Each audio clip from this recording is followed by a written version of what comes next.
Hi, my name is Tina and welcome to Knitting Blooms, episode 12. Today is July 16th, Saturday, and I am recording a day early because this weekend is going to be crazy, and this entire week was a little crazy for me. My boss is getting ready to go on vacation for a week, and whenever he does that for a whole week, he gets a little crazy. He goes out of town about every 3 to 4 weeks. He has a house in Florida that he goes down to, but usually it's just for a long weekend. This time it's going to be for an entire week. So it's been a little crazy this week trying to get everything completed that he needed to get done this week so that he could go and enjoy his vacation without worries.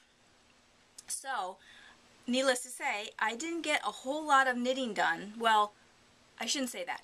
I didn't get a whole lot of progress made on stuff that I can show you, because I did work on my secret knitting for hire that I can't show you, and I am about 3/4 of the way through that, and that is due by next Friday. She has to have it in her hands by Friday, so I'm going to try and finish that up kind of early in the week. I'm hoping I'm going to spend the next couple of days working on it, and I'm hoping that I can get it completed so that I can get it to her Tuesday or Wednesday so that she can do what she needs to do before she has to send it off to wherever it needs to go.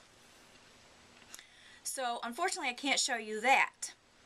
And in addition to that, I don't have any finished objects this week because I didn't get much knitting done. So that means I have no progress on Stash Dash or Stash Down to show you, or to add to my progress. That should change quite a bit by the end of the month, and definitely by the end of this week. So we'll jump into works in progress. And obviously the sock yarn blanket, the modified Lady Eleanor, and the baby surprise are all still in the holding zone.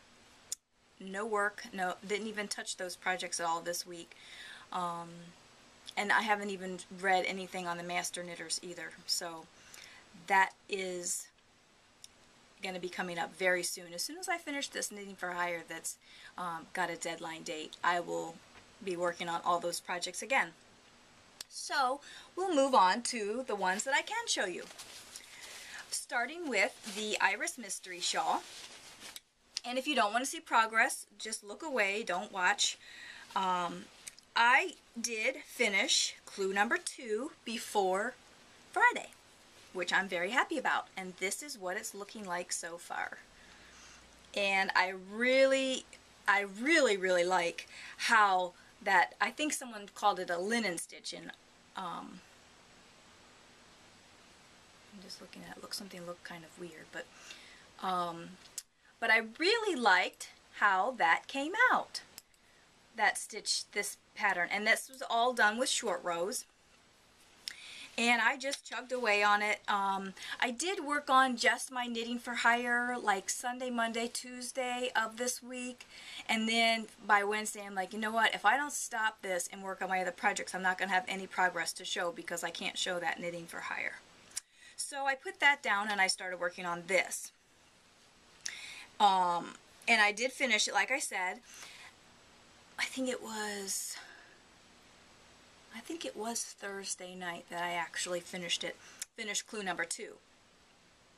And then, oh, let me tell you something. There was some weird, the way that they did the short rows was very different to anything that I had ever seen before. They did something called a double stitch. And this must be some kind of European thing because it's a lady that also writes her patterns in German, I think it is. So it was a really weird thing, and I understood the directions and I was doing it, but I just wasn't quite sure if I was doing it correctly. So I did go round and around, and I ended up changing it slightly. I still did the double stitch, and I still did it the same way on the knit sides, but I didn't like when I got to the end of a purl row and I turned it to go onto the knit side. I didn't like how when I pulled that yarn back tight, I didn't like how the legs of the stitch were on that needle.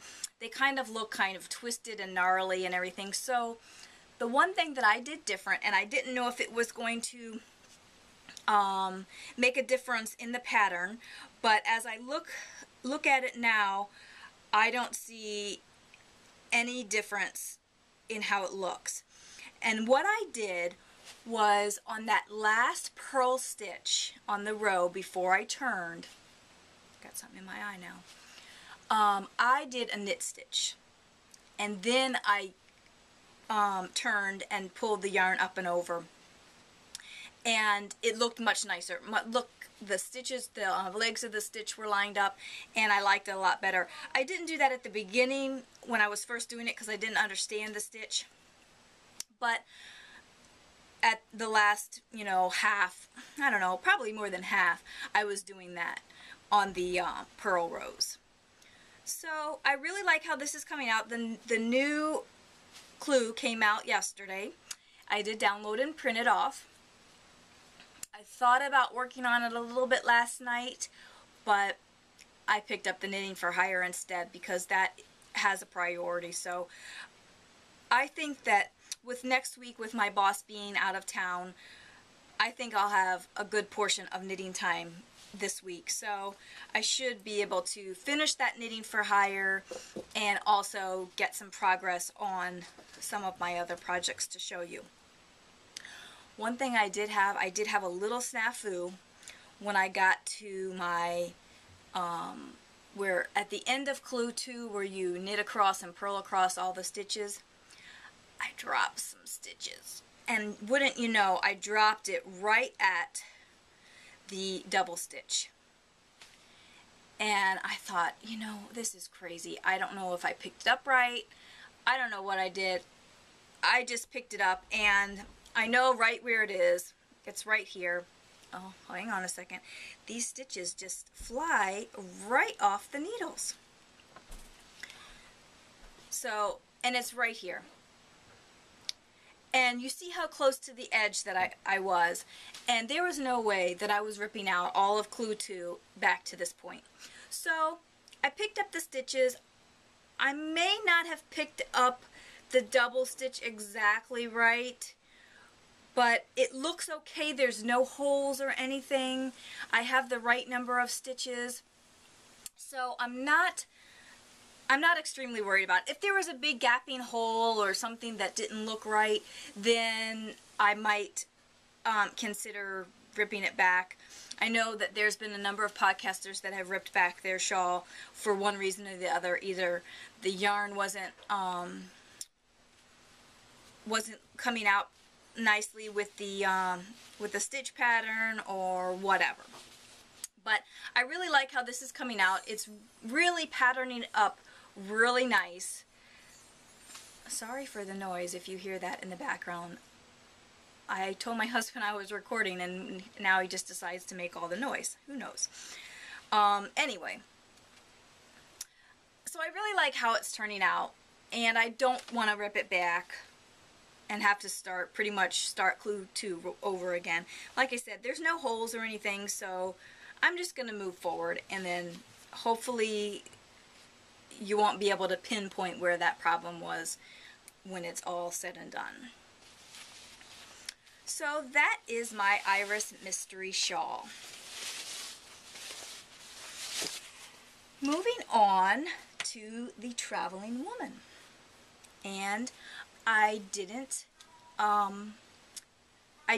make progress on this. Last week I had 2 repeats of chart A done, and I did pick this up and I completed the 3rd repeat, so I would have something to show you.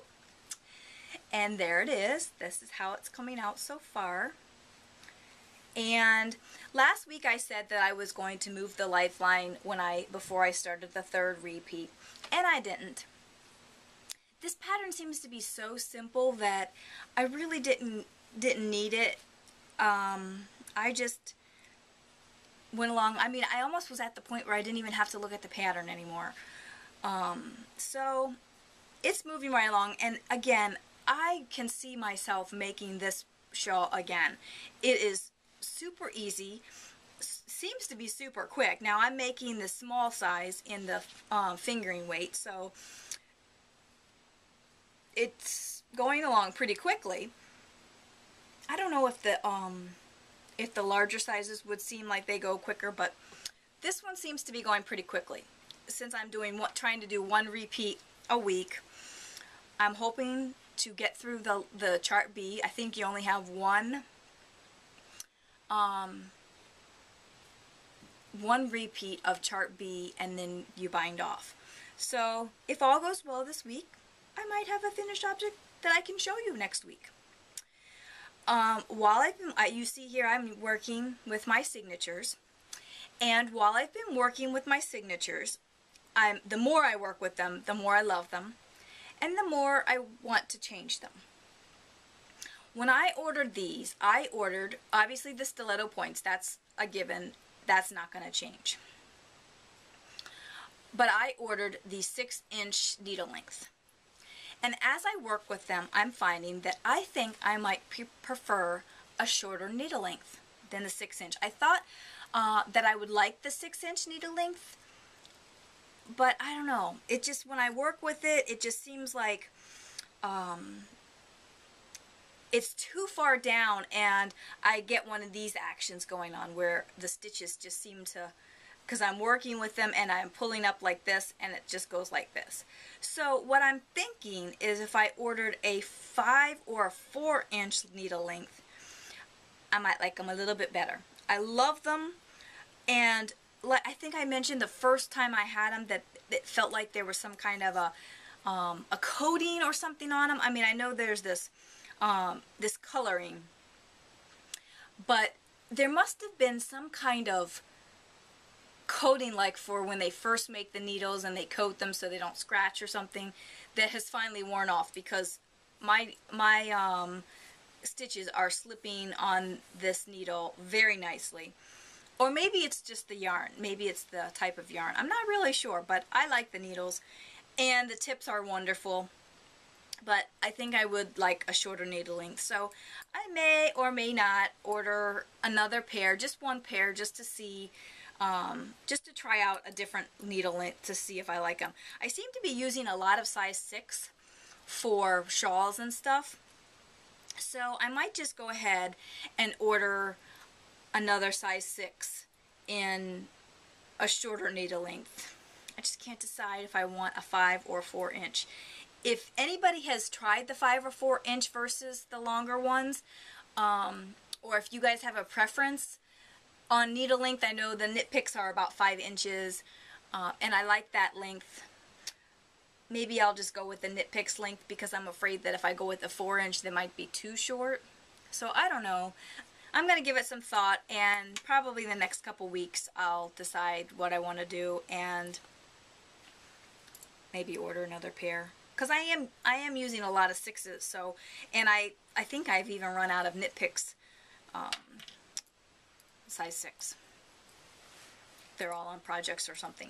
So that is my Traveling Woman's, and I hope I can have that done to show you next week. We shall see. I am just zooming right through this show. This might be an extremely short show. Because I didn't save any, I didn't have any extra things to talk about this week, because I knew I was going to be busy and not really have a lot of time to do a recording, so we'll see. Maybe it'll be a short show.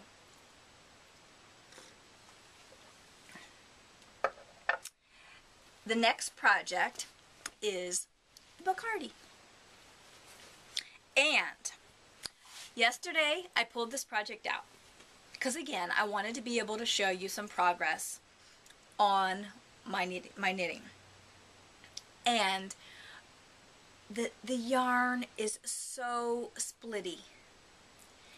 And I really got concerned. You know, last week at Knitting Club, we were talking about steeking and all of that. And one person said, well, I hope, you know, I've never steeked anything with cotton. And she's like, I hope you don't have any trouble with it. And I'm like, I don't know. I don't know how this is going to work, because steeking with wool seems to kind of, you know, attach to itself, even if it's not felted, and so that the stitches don't slip as easily. But cotton is such a smooth fiber when it's in the yarn, and plus the fiber, there's like, I want to say there's like maybe 8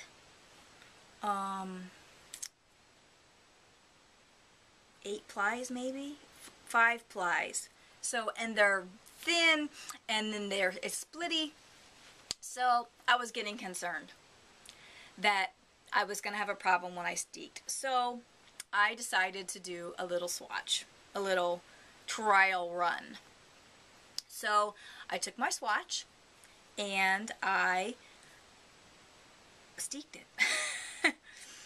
And what I did was I just ran up, in my project I'm running this, and I don't know if you'll be able to see that on the video, but I'm running this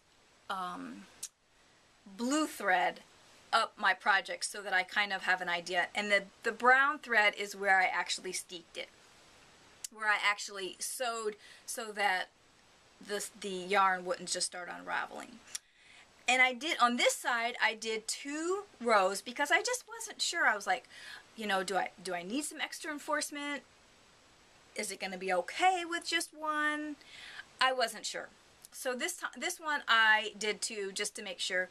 And yes, you're going to get a little bit of unraveling here at the ends, but it doesn't go any further than that, you know, any further than where that, I'm just going to show you here.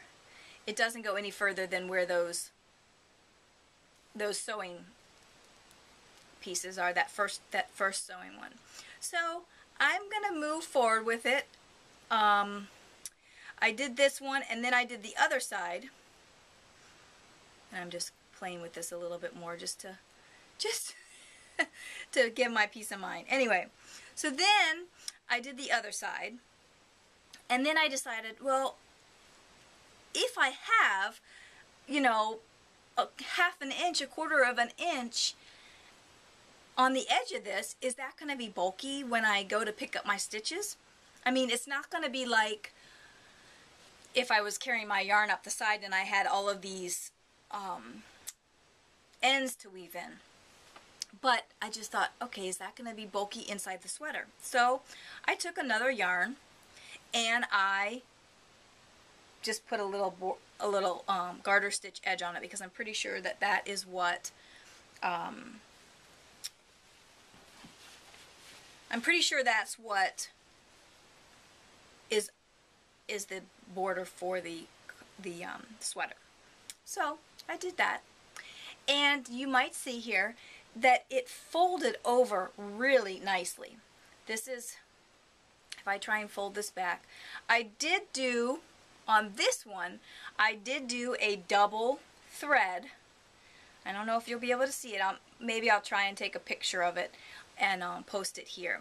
But I did do a double thread, one over top of each other on this one. That's a little closer to the edge,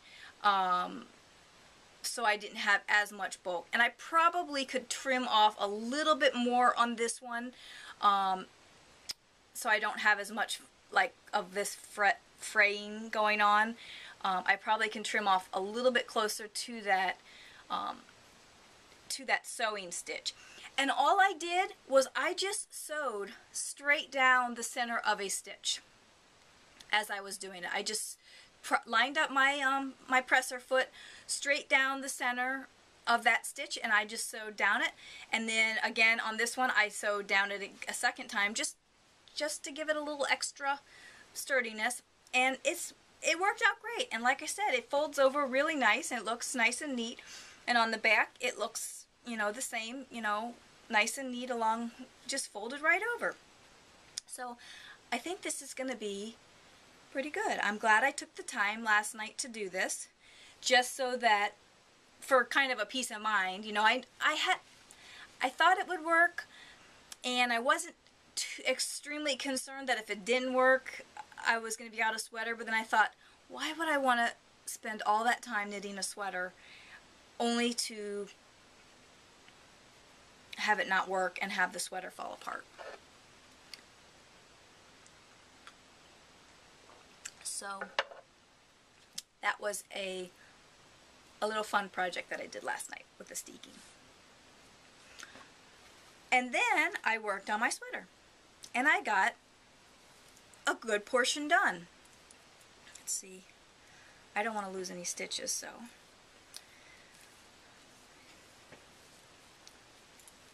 this is what it's looking like so far. And last week I was about right here. I think I was just one row into this light pink. So just yesterday I did all of that. And just like I thought, I'm loving this project. I like the changing of the colors and how the pattern's working up. And I just want to work on it all the time. Which is kind of what I thought would happen when I started this project, which is why I wanted to finish some other projects before I started it. And as soon as I finish that knitting for hire, I'm probably going to spend a good portion of time working on this because I really, really like it. I am doing straight stockinette because it is in the round, so there's no, or a straight knitting, so there's no purling. And since working on the featherweight, now typically I am a thrower. That is my typical way of knitting. But because of as much knitting as I've been doing, I've kind of been bouncing back and forth between English throwing and continental picking. And I've been working with this project doing both. And what's really nice is that my my stitch tension is about the same on both knitting or English and continental. So in one project I can switch back and forth and you don't really notice it. I have pretty much been knitting continental with this one just because it's faster. You know, I can whip through it quicker. I am finding that I am knitting faster with continental, but I can't as easily like read and knit at the same time with continental as I can with English throwing.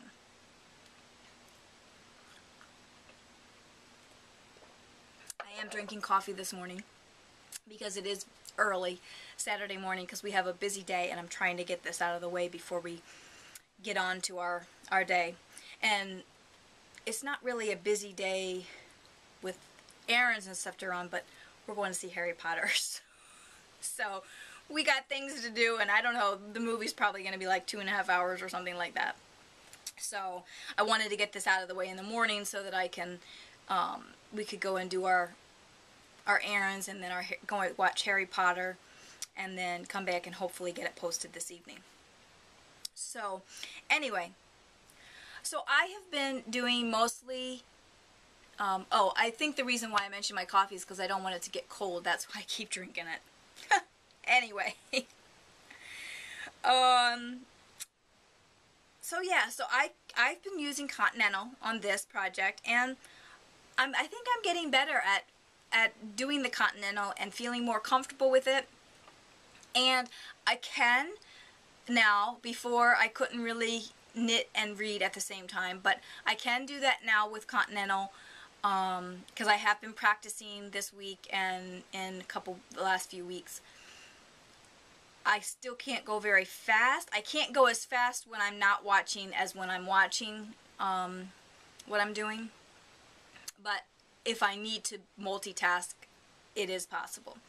The problem is, with this yarn, because it is so splitty, I tend not to want to do something else at the same time because I want to be able to look at what I'm doing to make sure that I'm not splitting the yarn by accident, because that would be very bad. So this project hasn't been as easy to multitask. another thing that I changed last night on this project. You remember last week when I pulled out my project, I had all this yarn goo because I had ripped back and then I restarted. Well, I don't have any yarn goo anymore because last night I cut them all. I said, why am I going through this agony of trying to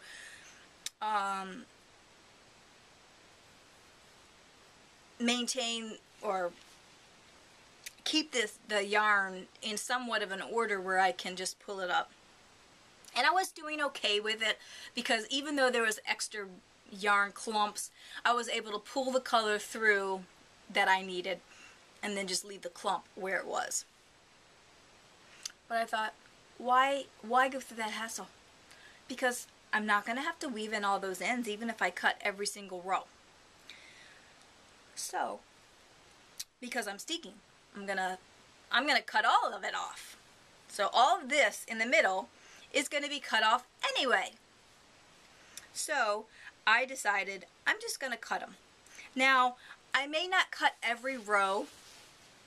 My friend Margaret, she is doing the sweater, and she has decided that she's going to cut the yarn if it has to get carried more than 6 rows. And I think that's pretty reasonable. But I might cut it if it has to be carried more than 4 rows because I don't have to worry about weaving in ends. She's doing hers flat, so she'd still have to weave her ends in. I won't have to weave my ends in, so I think I'm going to cut it if it has to travel up more than 4 rows. Because I have so much yarn, and I don't think that I'm going to be using all of this skein for this project, all of these, the whole ball of each color. Usually I'm pretty good in the morning. I don't know, maybe it's because I haven't had my coffee. Usually in the morning when I record, I have my coffee, I have my breakfast, I watch a couple podcasts, and I'm usually recording by 9:30, 10 o'clock. Well, I started recording, I think, before 8. So, and I'm a morning person, so I don't know. Maybe my mind is going faster than my mouth can move.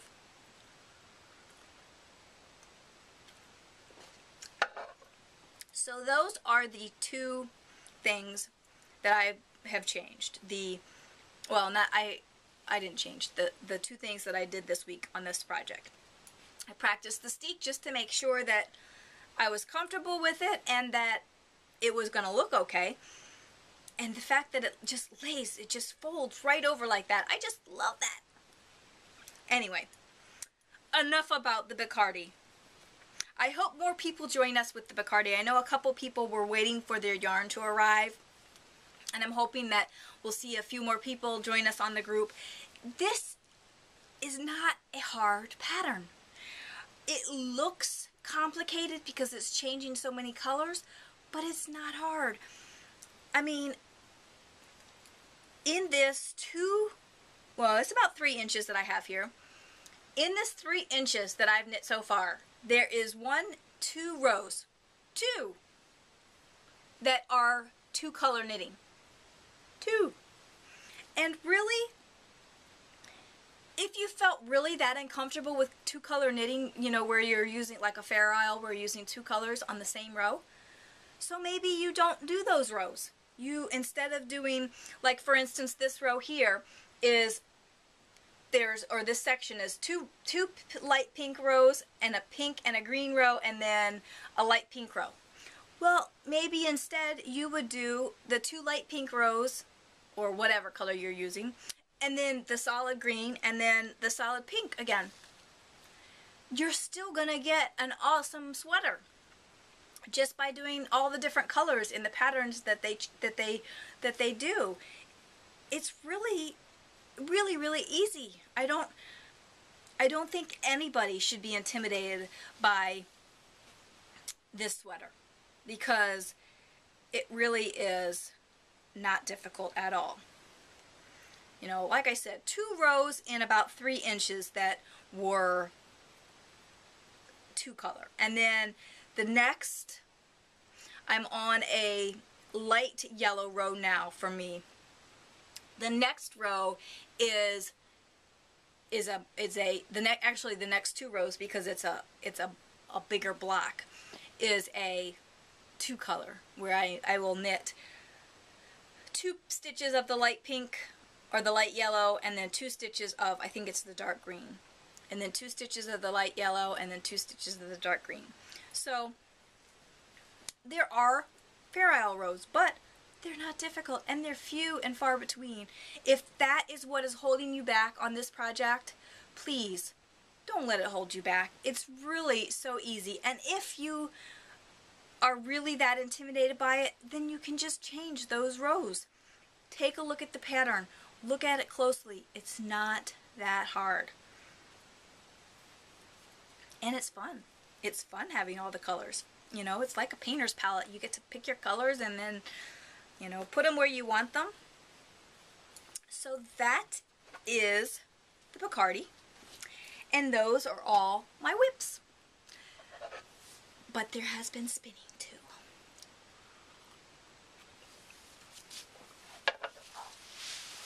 With Tour de Fleece, I have been spinning. And last Sunday, I was working on the yarn hollow fiber, and I had a tiny, tiny bit left. And my goal was to finish it by the end of Tour de Fleece. Well, I finished the first third. And this is a homemade bobbin, and it seems to be coming apart. I'll have to have my husband fix that. I finished the first third, and I wound it off onto a bobbin. And I have the second third started. Not very much of it, but it is started. I don't even know if you'll be able to see it, because that color blends right into the spindle. But I am still loving my KY spindle. This is the KY spindle in the full weight. This is the lightest weight. I love this spindle. It was like 20 bucks, $17, something like that, at the Woolery, and it's great. So you don't have to spend a lot of money on a spindle to get a lightweight spindle that you can spin a fine single. So that's what I've done, and I've started the second third. I'm gonna still work on this, you know, when I get a chance, but my goal for Tour de Fleece was to finish the first third, and I did that. So I'm very happy about that. So I'm not going to push myself to finish the other, or there's no way I would finish this whole third in a week. I think Tour de Fleece ends on Friday. So I have started it. I am going to continue working on it. One thing that I found about this fiber, and it took me a whole third of the fiber to figure it out, is that I don't have to pre-draft this fiber. And actually, if I don't pre-draft the fiber, I can work with it a little bit better. And I think it's because of the tussa silk that's in it. When I pre-draft it, I have little tiny sections of roving, and I think that I pre-draft it too much, and it makes it very difficult to stick together while I'm spinning, and I drop my spindle a lot. And when I don't pre-draft it, it seems like I can just spin and go, and it still comes out quite nicely. And this is another thing I like about the spindle, is it just spins and spins and spins forever. So, yeah. So it took me, what, about an ounce, a little over an ounce to figure that out, because I think this fiber, when I bought it, was like 3.8 ounces. It was under 4 ounces. So, and I split it in thirds, so it's a little over an ounce that it took me to figure that out. I'm glad I finally did, But I guess it's just because I'm still so new to spinning that when I did my other fiber before, pre-drafting was a must, because if I didn't pre-draft it, I was going to get big clumps and it was difficult to get the thin fiber that I want. And I think that's what some other people have trouble with, where maybe they don't pre-draft enough, and that's why they can't get a thinner fiber, because they need to pre-draft a little bit more. But in this particular fiber, I don't know if it's because I think it's because the silk. I really do think it's because the tussah silk. If anybody knows for sure if that's what it is, it was a top, but I've worked with other tops. I've worked with BFL, plain BFL tops, and it wasn't like this. So I really think it's the silk that causes it to be able to come out like that without having to pre-draft. Because I can just grab a little bit and it comes out real nicely. And yeah. So that is coming along. I think because I was able to discover that, that's why I was able to finish up that third. I finished up that third last Sunday while I was editing and uploading and what have you.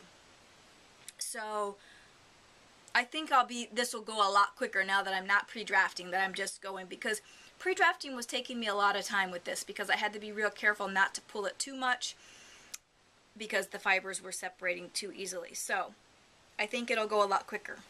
I don't think I'll have this third done before the end of the week, but I could get a good portion of it done. So the first third is done. We've got 2 more thirds to go, and then I will 3-ply this yarn in a traditional 3-ply.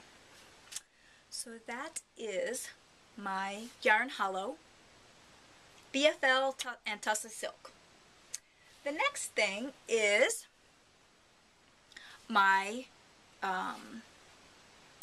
BFL that I hand dyed. This is all I have left. I want to say that it's about 12 ounces. No, sorry, 12 grams. I really, truly wanted this to get done this week so I could show you a finished bobbin, but not quite. I've been trying to spin about 45 minutes on this a day. There was a couple days that I didn't get to, but I really think that this will be done this week. But I might even have it plied. But I did take my bobbin off because I wanted to show you, because I'm hoping somebody can answer my question. This is my bobbin that I have on my ladybug wheel, and I have a woolly winder. But you can see at the bottom, it's a little bit wider than it is at the top. And I don't know, there's got to be some kind of a setting that I'm missing on the woolly winder that I have to adjust so that it doesn't do that. If anybody who has a woolly winder knows why this is doing this like this, I would love to know. I'd like to know if there's a way for me to adjust it. It's not causing a big problem, but I don't know. I think I should make it so it's right. But that's how much I've got done. It is coming out quite finely, which is what I've wanted. I feel like I'm kind of speeding through this, trying to get it finished, and I don't want to do that. I don't want to just speed through it just to get it done. Because when I do that, I tend to allow some of the little slubs of where the fiber had felted slip through. And I don't want to do that. I want to have it nice smooth yarn. So I need to not worry so much about getting it done in a specific time, but just to work on it on a daily basis. I do think I'll have this done by next week. And like I said, I might even have it plied before Sunday, which is why I wanted to show the bobbin before I did that. Because if I do, you know, get some progress done this week, and next Saturday I can sit down and ply up my yarn, I'd like to be able to do that.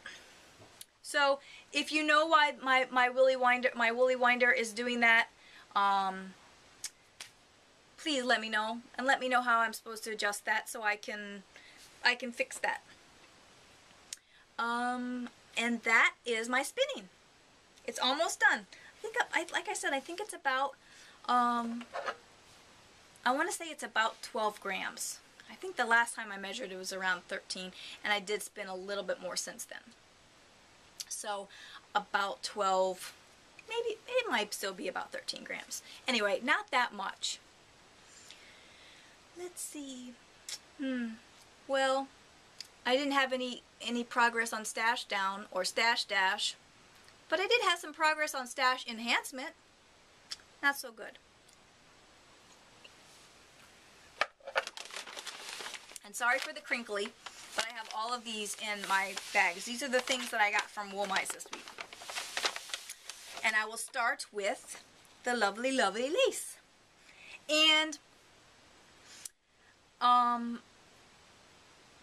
don't know the colors, and I haven't had a chance to try and peek through the label. So I'll just kind of go through these, and hopefully I'll have a chance to get the colorways before I edit, so I can put it in the edit. So this is my lace, and it's kind of a tealy green, and it's a lot of yarn. And I got this because I caught an update, and I don't know what I'm gonna do with. I don't even know how many yards it is. I want to say somebody mentioned before, it was like, yeah, it's like 1,700 yards. That's a lot of yarn. So I have to think about what I want to make with this. It's a very pretty color.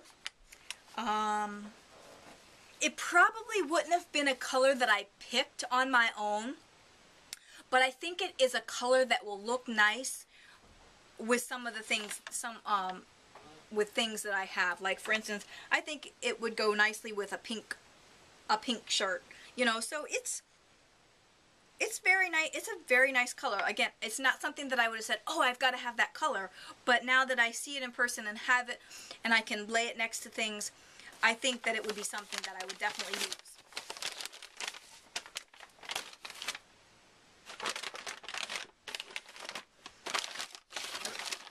I'm going to try and shake them all out of the bag so you don't have to keep hearing a lot of crinkling. These are the ones, these colors are the ones that came in the grab bag that I thought was cart jacked out of my cart. So I'll just run through them real quick. This is a very pretty green with it's kind of a yellowish green, but it's a darker green. That one, and again, I don't know the names. I'll try and, like I said, peek through the back of the label and see if I can get it. This is a bright purple, and again, if you've never had any Wollmeise, the colors are tonal, so there is a slight variation in color. And last week, the colors on the video with the new lights were incredible. I couldn't believe even the dark black or the darker gray brown showed up nicely on the video. So when I'm looking at it from my angle, the lights are behind the camera, so to me it looks washed out because I'm seeing it from the back side, and it's hard to see the color, but from the front side I think you guys are seeing a really nice picture. These two are the multicolors that I got. Now this one and then this one, these two are not really my colors. The orange and the red, I'm not sure if I'm going to keep these for myself or if I will. I mean, they're beautiful colors. They're just, orange is not really my color. And I don't wear a lot of red. However, I have been trying to put a little bit more red into my my wardrobe, because I do wear a lot of pink, purple, and bright green.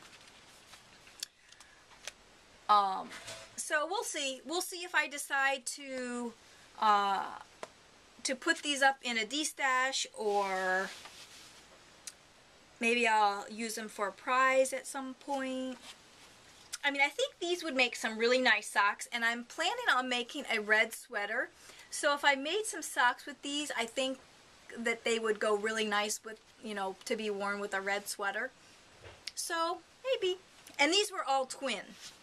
This was a twin Kunterbunt bag that I got. It was a standard. So that's why I got some semi-solid and some multi. Oops. Runaway bag. And then now I have to remember which ones came in the bag. I think it was